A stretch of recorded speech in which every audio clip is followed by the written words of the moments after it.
sehari tidak. Tak cukup dia puasa Nabi Daud, dia puasa-puasa sunnah lainnya. Istrinya nutup aurat dengan sempurna, pakai nikob, pakai cadar, pakai purda, pakai manset, pakai kos kaki. Suaminya 5 waktu ke masjid tak tertinggal takbiratul ula. Anak-anaknya di pondok pesantren hafiz dan hafizah.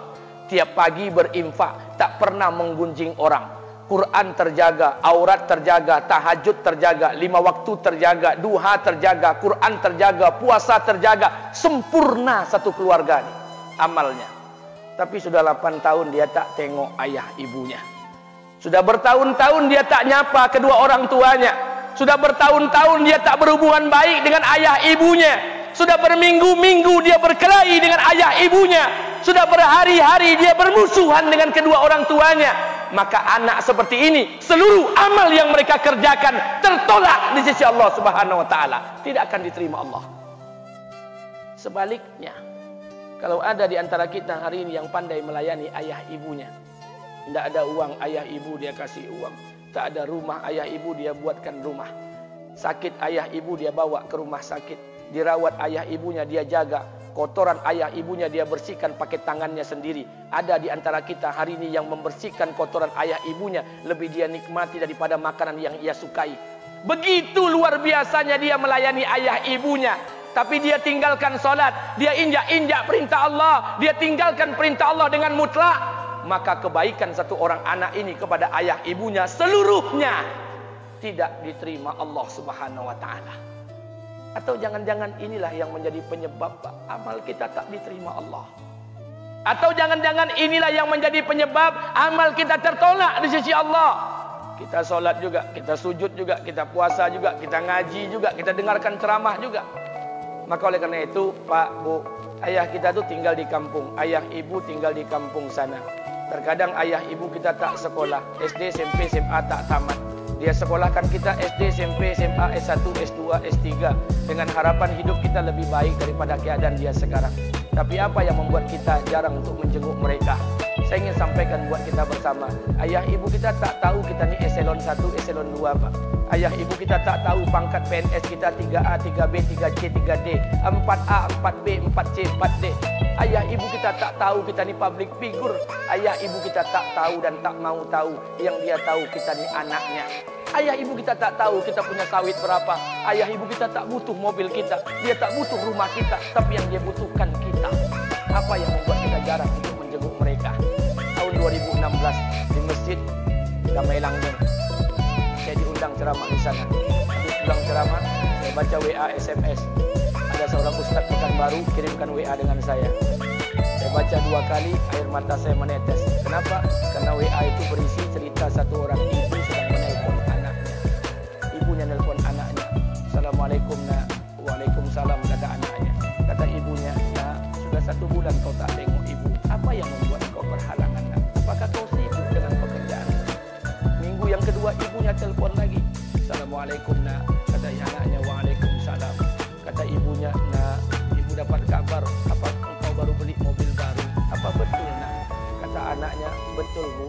Kata ibunya, alhamdulillah nak, ibu bangga. Kau pandai menyenangkan hati anak istrimu. Minggu yang ketiga ibunya telepon lagi.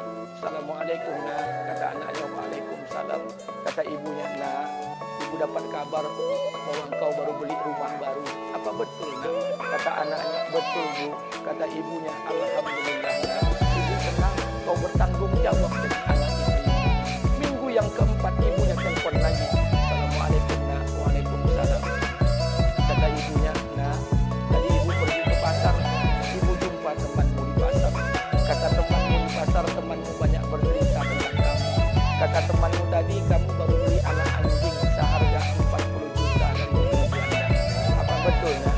Kata anaknya, betul. Kata ibunya, nak, dengarkan pesan ibu untuk terakhir kalinya. Apa pesan ibunya? Wahai anakku, engkau pelihara 1 ekor anjing. Kau siapkan harga anjing 40 juta. Kau siapkan rumah untuk anjingmu depan rumahmu. Kau jaga anjingmu pagi, siang dan sore. Kau mandikan anjingmu pagi, siang dan sore. Kau kasih makan anjingmu pagi, siang dan sore. Demi Allah nak, dengarkan pesan ibu untuk terakhir kalinya. Apa kata ibunya? Demi Allah nak, demi Allah. Kalau seandainya Allah menciptakan ibu, Kalau seandainya Allah menciptakan ibu untuk yang kedua kali di muka bumi ini nak, demi Allah, ibu tak ingin terlahir sebagai manusia. Ibu ingin lahir sebagai seekor anjing biar berada depan rumahmu dan melihat wajahmu setiap hari. Ibu kita tak butuh harta kita, Pak. Dia tak butuh uang kita, dia butuh kita. Apa yang membuat kita jarang untuk menjenguk mereka? Pantas hidup kita tidak berkah. Pantas rumah tangga kita tidak sakinah. Karena hubungan dengan ayah ibu kita rusak selama ini.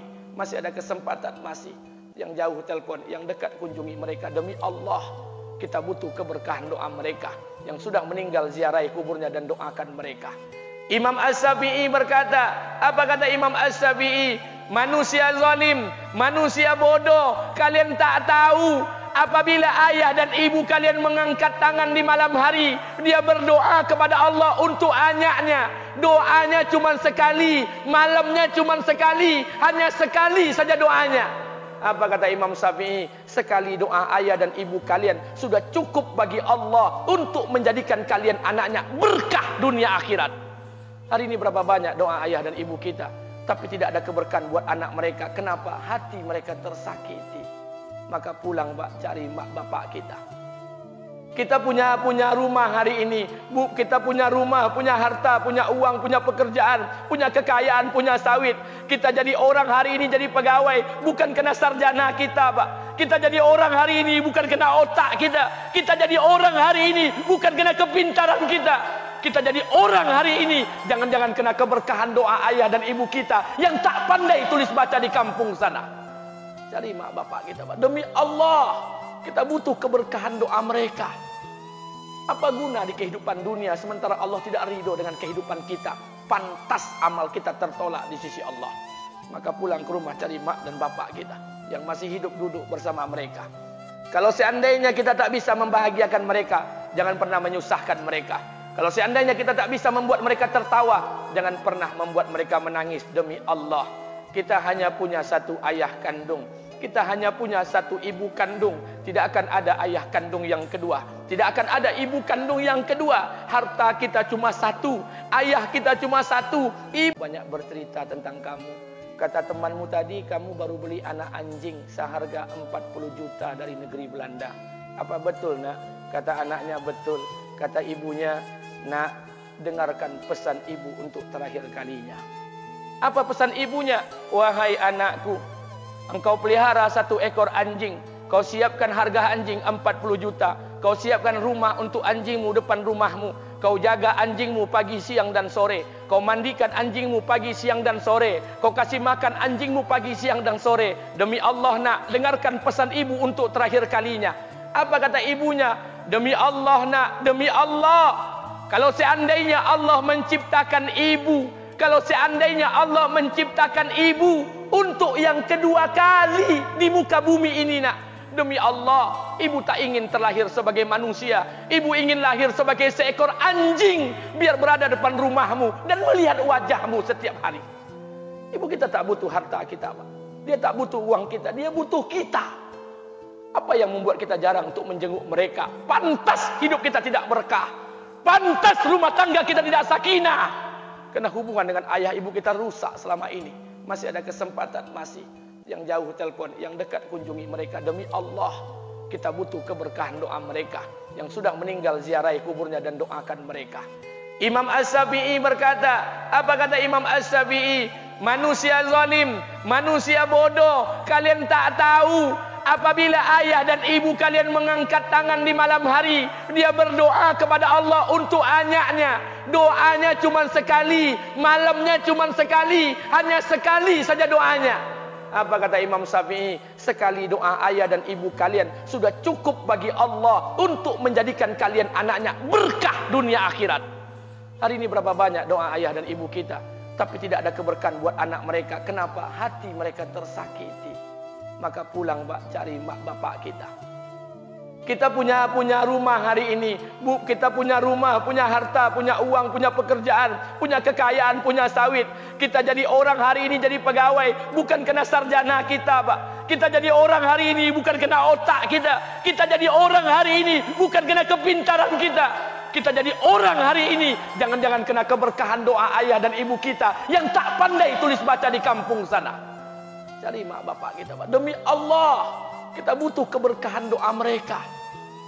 Apa guna di kehidupan dunia sementara Allah tidak ridho dengan kehidupan kita? Pantas amal kita tertolak di sisi Allah.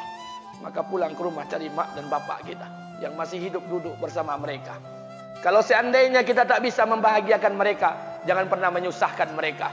Kalau seandainya kita tak bisa membuat mereka tertawa, jangan pernah membuat mereka menangis. Demi Allah, kita hanya punya satu ayah kandung, kita hanya punya satu ibu kandung. Tidak akan ada ayah kandung yang kedua, tidak akan ada ibu kandung yang kedua. Harta kita cuma satu, ayah kita cuma satu, ibu kita cuma satu. Tidak akan ada ayah kandung yang kedua, tidak akan ada ibu kandung yang kedua. Pangkat jabatan bisa dicari, harta bisa diraih, kesempatan membahagiakan ayah dan ibu kita hanya sekali di kehidupan dunia ini, Pak. Pulanglah. Ketika mereka memanggil, tinggalkan istri, tinggalkan pekerjaan, tinggalkan semua proyek kita. Demi Allah, datangi mereka. Kata Nabi, sesaat kalian duduk bersama ayah dan ibu kalian akan mendatangkan keberkahan. Kenapa kalian tidak duduk bersama mereka? Jangan-jangan inilah yang menjadi penyebab amal-amal kita tertolak di sisi Allah.